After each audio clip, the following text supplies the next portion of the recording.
Alright, we're going to be making some venison backstrap steak in marinade. So I've got a tenderloin in here and also an entire backstrap. This is probably about, I guess, about 2.5, 3 pounds of meat. So let's get started.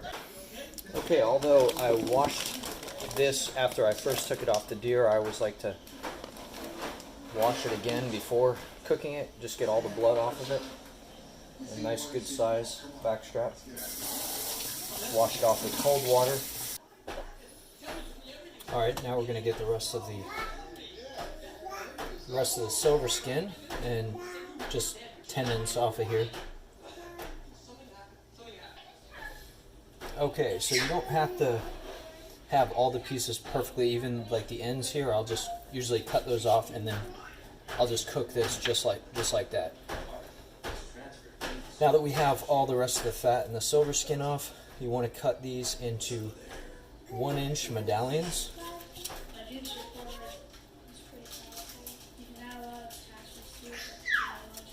Because you want to go against the grain, and we're basically going to be laying it in the pan just like this.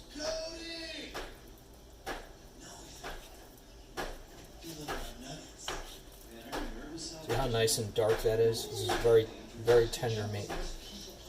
The most tender part of the deer. It's like the filet mignon of venison.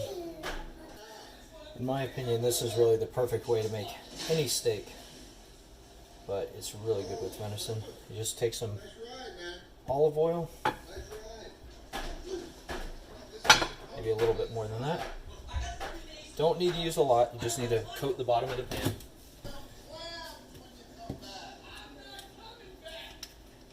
Take some soy sauce, trickle it in the bottom. So now we've got an acid.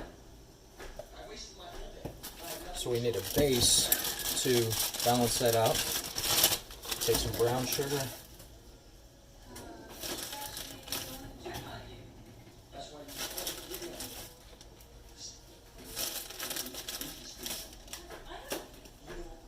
It's a real simple recipe, but it's very delicious.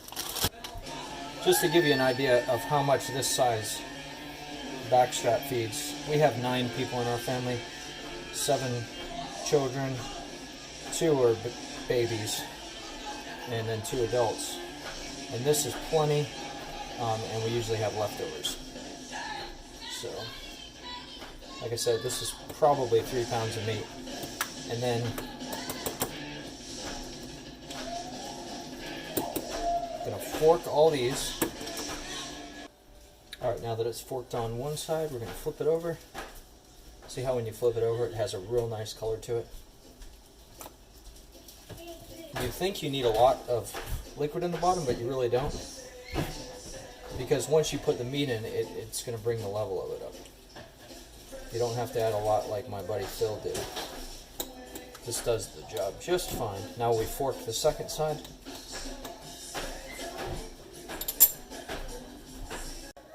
Alright, now that we've forked both sides and it's been flipped, then we're going to sprinkle some Montreal steak seasoning on it. Hey Noble, we're making steak for dinner tonight. Here we go.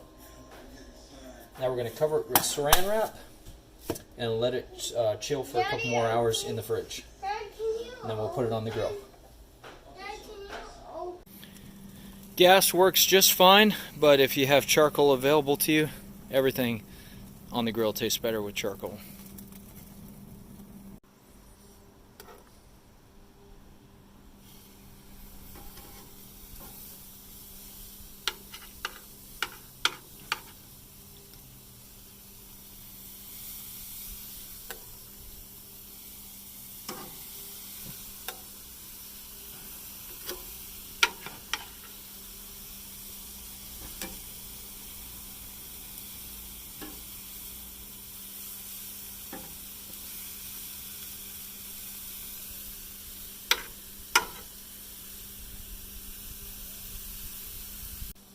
All right, it's looking good.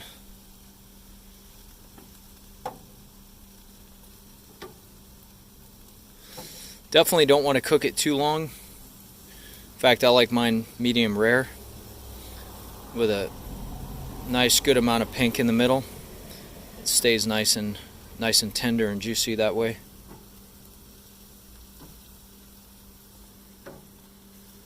That is perfect. That's exactly what you want. Got a nice amount of pink in the middle and nice and brown on the outside.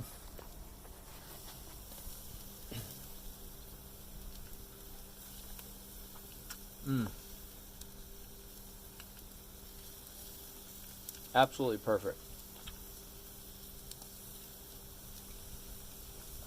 That's some good meat. Organic too.